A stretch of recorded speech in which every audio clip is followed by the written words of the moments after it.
Hello friends, good afternoon. So आज इस video में हम लोग डिस्कस करेंगे कि आईबीपीएस पीओ का जो आज एग्ज़ाम था उसका मैं आपको उस एग्ज़ाम का सेल्फ गिवन एनालिसिस देना चाहता हूँ। मतलब सेल्फ एनालिसिस देना चाहता हूँ, आई एम सॉरी।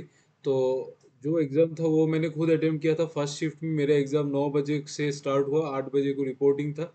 सो उस पेपर को लेके हम लोग डिस्कस करेंगे, मेरे अटेम्प्ट्स चेक करेंगे और कैसा पेपर रहा और फ्यूचर में क्या क्या चेंजेस आ सकते हैं, उन सब चीज़ों को लेके ये हमारा आज का वीडियो है।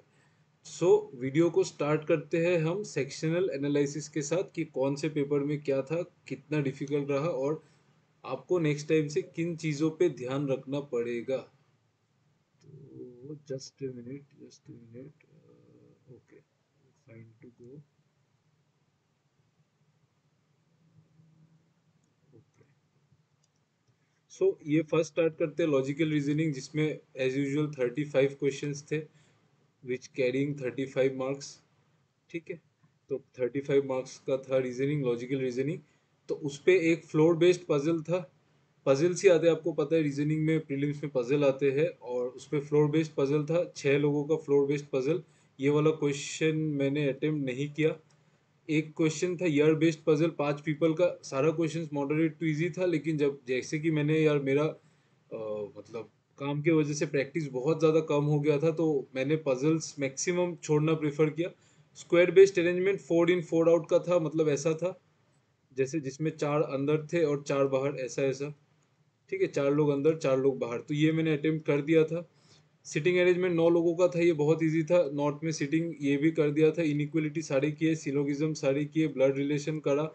ऑर्डर इन सीक्वेंस का एक वेट वेट बेस्ड आया था, वो भी कर दिया। ठीक है, इनइक्वलिटी सिलोगिज्म भी बेसिक था, बहुत ज़्यादा आसान था, कुछ भी डिफिकल्ट नहीं था। ब्लड रिलेशन तो बहुत ज़्यादा इजी था। मैं जनरली ब्लड रिलेशन करना प्रेफर नहीं करता हूँ, बट ब्लड रिलेशन भी किया तो ब्लड रिलेशन भी बहुत इजी आया था।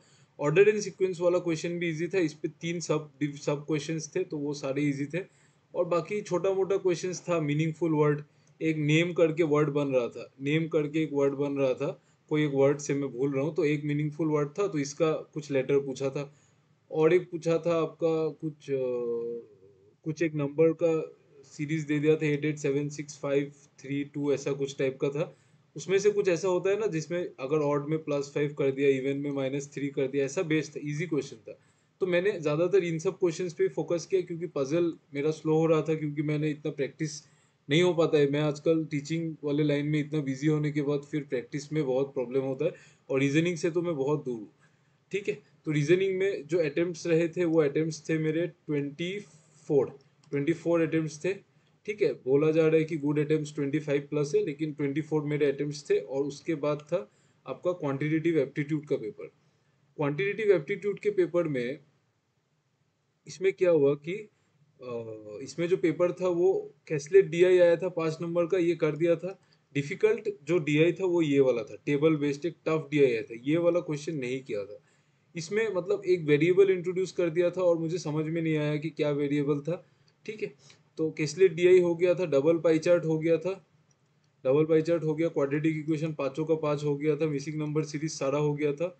एरिथमेटिक में बोर्डसन स्ट्रीम हो गया था, एजेस हो गया था, मेंसुरेशन वाला क्वेश्चन हो गया था, रेशियोज वाला हो गया, मिक्सचर वाला भी हो गया था, सिंपल इंटरेस्ट वाला मैंने नहीं किया। तो क्वांट्स क्वांट्स में जो अटेम्प्ट थे वो थे मेरे कितने, क्वांट्स में अटेम्प्ट बने थे 21 अटेम्प्ट थे क्वांट में। ठीक है, क्वांट का पेपर अच्छा लेवल का था, अच्छा लेवल का था, तो मेरे हिसाब से 21 ठीक था। ठीक है, तो हो गया ये क्वांट। उसके बाद आते हैं हम लोग इंग्लिश में। अच्छा, क्वांट में जो डीआई का लेवल था ना, वो बहुत लोग बोल रहे टफ था, लेकिन टफ नहीं था, इजी था। डबल पाई चार्ट वाला डीआई तो यार बहुत इजी था। ठीक है, और जो केसलेट वाला डीआई था वो भी ठीक था। और आपका जो टेबल बेस्ड वाला था ये वाला टफ था, क्योंकि इस पे एक वेरिएबल इंट्रोड्यूस कर दिया था इन लोगों ने। Okay, next. नेक्स्ट है आपका इंग्लिश का पेपर। इंग्लिश के पेपर में आरसी था ग्लोबल वार्मिंग में, जो कि बहुत इजी था। सॉरी, आरसी इजी था, लेकिन क्वेश्चंस थोड़ा सा डिफिकल्ट था, ऐसा नहीं बोल सकते। ये मॉडरेट लेवल का था, बहुत मॉडरेट लेवल का था, इसको इजी नहीं बोल सकते। इसके क्वेश्चंस लगभग 9 से 10, 9 to 10 क्वेश्चंस इसी के थे। ठीक है, पैराजम्बल्स था, पैराजम्बल्स जो आया था वो भी मॉडरेट लेवल बोल सकते हैं। मॉडरेट क्यों बोल रहा हूँ, क्योंकि जनरली प्री में पैराजम्बल आने से इजी वाला आता है, लेकिन इस बार पता नहीं इन लोगों ने मॉडरेट वाला डाल दिया। ठीक है, मतलब लाइंस बड़े बड़े थे, तो वो भी कर दिया। पैराजम्बल भी मैंने यार 5 क्वेश्चन था, मैंने शायद 3 क्वेश्चन बनाए। ठीक है।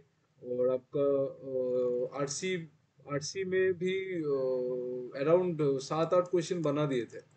ठीक है। बाकी तो एरर डिटेक्शन करेक्शन सारे बन गए, फिलर्स फिलर्स सारे बन गए, चूज करेक्ट ऑप्शन सारे बन गए, इसमें एक्यूरेसी का कोई टेंशन ही नहीं है मुझे।